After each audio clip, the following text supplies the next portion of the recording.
Today I would like to share information with you on the Help feature of the Clover Station Duo.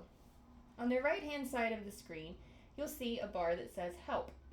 If you click on that, it will give you information for the most common troubleshooting points that most Clover users have.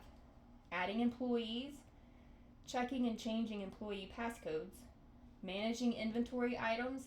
They also have additional topics or a way for you to get different ways of support. At the bottom, you'll notice that it has a website, clover.com/help. This is a website that is full of so much information to help you further troubleshoot any issue you may be having with your Clover device. It also lists the support number for you to call, as well as lists your merchant ID number, or MID, which will be required for you to get support. If you click additional topics, it has a number of different items that you can choose from. And when you click on it, it will give you step-by-step instructions on how to remedy whatever issue it is that you are having.